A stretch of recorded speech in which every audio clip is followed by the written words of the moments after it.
শহর ছেড়ে অনেকটা দূরে গ্রামের মধ্যে একটা বাড়ি ছিল। আর সেই বাড়িতে বসবাস করত রঘুনাথ, তার স্ত্রী গঙ্গা এবং তার মেয়ে নীলাম। সেই গ্রামে প্রত্যেক বছরের মতো এই বছরও প্রচুর বৃষ্টিপাত হচ্ছিল। আর এবারের বৃষ্টির ধরন ছিল আরো আলাদা।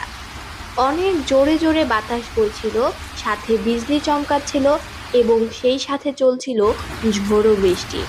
গত কয়েকদিন ধরে এত পরিমাণ বৃষ্টি হচ্ছে যে গায়ের সমস্ত রাস্তাঘাট এবং ফসলের জমিগুলো পানির নিচে ডুবে গেছে। রঘুনাথের বাড়ি ছিল মাটির তৈরি, আর উপরে ছিল খড়ের ছাউনি, তাও একেবারে নড়বড়ে। রঘুনাথ, আমাদের এই অভাব আর কতদিন চলবে? দেখো, তুমি ঘরটাও ঠিক করতে পারলে না। গত বছরের মতো এবারও ঘরের চালা ফুটো হয়ে অনেক পানি পড়ছে। মেয়েটা ভিজে কিভাবে ঠকঠক করে কাঁপছে। যে কোনো সময় মেয়েটার গায়ে জ্বর এসে যেতে পারে। জানি না আমাদের এই দারিদ্রতা আল্লাহ কবে মুক্তি দেবে। তুমি কোনো কিছুই করতে পারলে না।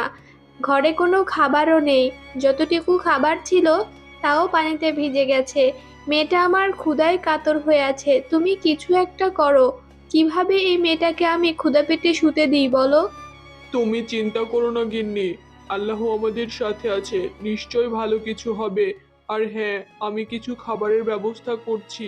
আমি তো আছি, আমি তোমাদেরকে ক্ষুধা পেটে শুতে দেব না। এটুকু ভরসা রাখো আমার উপর। আমি তো পরিশ্রম কম করি না বলো, কিন্তু প্রত্যেক বছর হয় বৃষ্টিতে আর না হয় খরাতে আমার জমির সব ফসল নষ্ট হয়ে যায়। আর তারপর আমাদের এই দুর্ভোগ পোহাতে হয়। মনে মনে অনেকবার ভেবেছিলাম এই জমিটুকু বিক্রি করে শহরে চলে যাব, কিন্তু এটাই আমার বাবার শেষ স্মৃতি। বাবা বলে গেছিল, যা কিছুই হয়ে যাক না কেন, এই এক টুকরো জমি যেন কখনো না বিক্রি করি। তাই আমি কখনো এটা বেচার সাহসও করতে পারিনি। কিন্তু এবছরও যদি এভাবেই চলতে থাকে, তাহলে আমি কথা দিচ্ছি, আমি সব কিছু বেচে তোমাদেরকে নিয়ে শহরে চলে যাব। সেখানেই পরিশ্রম করে অন্তত দুমুঠো খাবার তুলে দিতে পারবো তোমাদের মুখে। জীর্ণ শীর্ণ ওই ভাঙ্গা চৌকিতে যেখানে পানি পড়ছে না সেখানে তার মেয়েকে শুয়ে দিল। কিন্তু কিছুক্ষণের মধ্যে তার মেয়ে নিলামের গায়ে প্রচন্ড পরিমাণ জ্বর চলে এলো। পেটের খিদেই আর জ্বরের তাপে মেয়েটা জোরে জোরে শ্বাস নেওয়া শুরু করলো। দেখে মনে হচ্ছিল কিছুক্ষণের মধ্যেই মনে হয় দমটা বেরিয়ে যাবে।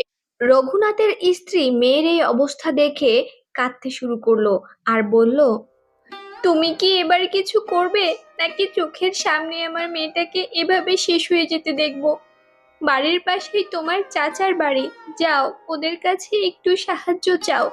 বলো আমার মেয়েটা খুবই ক্ষুধার্ত আর অসুস্থ। যদি কিছু টাকা পাও তাহলে কম্পাউন্ডারকে বলে আমার মেয়ের জন্য কিছু খাবার আর ওষুধ আনার ব্যবস্থা করো। এভাবে ফেলে রাখলে মেয়েটা আমার মরে যাবে গো। রঘুনাথ আগে থেকেই জানতো তার চাচার বাড়িতে গিয়ে কোনো লাভ হবে না।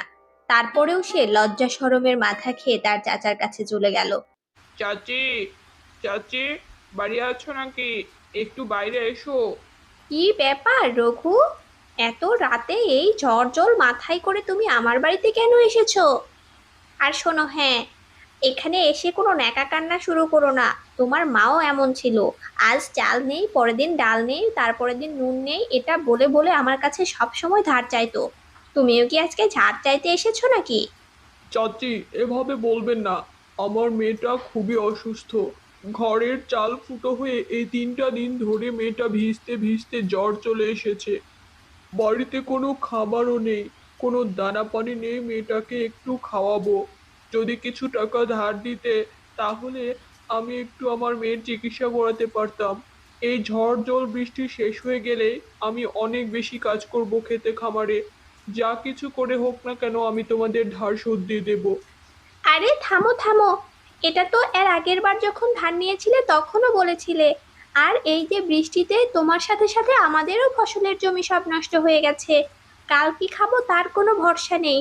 বাড়িতে কোনো বাজার নেই, আর তুমি এসেছো টাকা ধার চাইতে? যাও তো বাবু, আল্লাহ তোমাকে দেখবে। দোয়া করে দিলাম। এবার রঘুনাথ একেবারেই নিরুপায় হয়ে পড়ল। মনে মনে ভাবতে শুরু করলো যেভাবেই হোক মেয়েটাকে বাঁচাতে হবে। খালি হাতে বাড়ি ফেরা যাবে না কোনোভাবেই।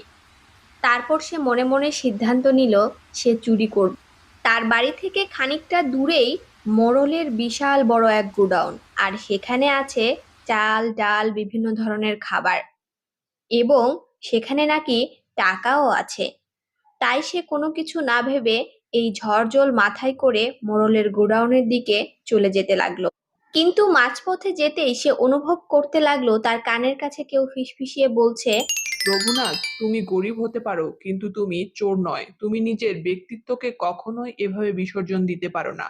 তুমি তোমার মেয়েকে কি শিক্ষা দেবে তাহলে, যদি তুমি চুরি করো? রঘুনাথ এবার সেখানেই বসে পড়ল আর ভাবতে থাকলো কথাগুলো ঠিকই। সে গরিব হতে পারে কিন্তু চোর নয়। সে যদি চুরি করে মেয়ের চিকিৎসা করায় বা মেয়ের জন্য খাবার নিয়ে যায়, মেয়ের কাছে সে লজ্জায় মুখ দেখাতে পারবে না কখনো। তাই সে আল্লাহর উপর ভরসা করে আবারও বাড়ি ফিরে যেতে লাগলো। রাস্তায় তার সাথে দেখা হলো গ্রামের মোড়লের সাথে, যার গোডাউনে সে চুরি করতে যেতে চেয়েছিল। মোড়ল তাকে ডেকে বলল, কিরে, রঘুনাথ নাকি? তুমি এত রাতে ঝড় জল মাথায় করে এখানে কি করছো? আগে, হ্যাঁ মোড়ল মশাই, আমি আসলে এসেছিলাম এখানে চুরি করতে, কিন্তু আমার বিবেক আমাকে বাধা দিল। আমার মেয়েটা এত অসুস্থ আর এত ক্ষুধার্ত, আমি কোনো কিছু কুল না পেয়ে, কারো কাছে কোনো সাহায্য না পেয়ে এসেছিলাম এখানে চুরি করতে। কিন্তু বিবেক আমাকে এতটাই বাধা দিল, আমি এটা করতে পারিনি। তাই বাড়ি ফিরে যাচ্ছি। আমাকে মাফ করবেন মোড়ল সাহেব।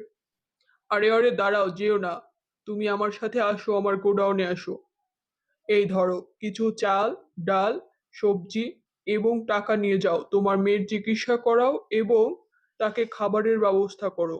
কাল সকাল সকাল আমার গোডাউনে চলে এসো, তোমার সাথে আমার কথা আছে। কি বলছেন মোড়ল সাহেব? আপনি আমাকে এত কিছু দিয়ে দিবেন? আমি আসলে ভাবতেই পারিনি। আসলে আল্লাহ আছেন। আল্লাহর পর ভরসা রেখে আমি এত বড় একটা পাপ কাজ থেকে নিজেকে সংযত রেখেছি। এর প্রতিদান আল্লাহ তাআলা আমাকে দিলেন।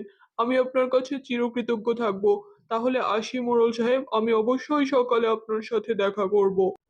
রঘুনাথ মোড়লের কাছ থেকে যে খাবার, চাল ডাল এবং টাকা পেল তা নিয়ে বাড়িতে চলে গেল, এবং বাড়িতে গিয়ে তার গিন্নিকে বলল, গিন্নি, তাড়াতাড়ি এদিকে এসো, দেখো আমি কি এনেছি। মোড়ল আমাদেরকে এত কিছু দিয়েছে, তুমি তাড়াতাড়ি চুলা জ্বালানোর ব্যবস্থা করো। আসলে আমি আল্লাহর উপর ভরসা করেছিলাম, আল্লাহ আছেন এবং তিনি আমাদের দুঃখ কষ্টগুলো দেখছেন এবং সাহায্য করছেন। আমি যখন একেবারে হতাশ হয়ে ফিরে আসছিলাম, তখন মোড়ল মশাই নিজে থেকে ডেকে আমাকে এই জিনিসগুলো দিয়েছে এবং কালকে সকালবেলা দেখাও করতে বলেছে। তুমি আমার মেয়েকে খাওয়ানোর ব্যবস্থা করো।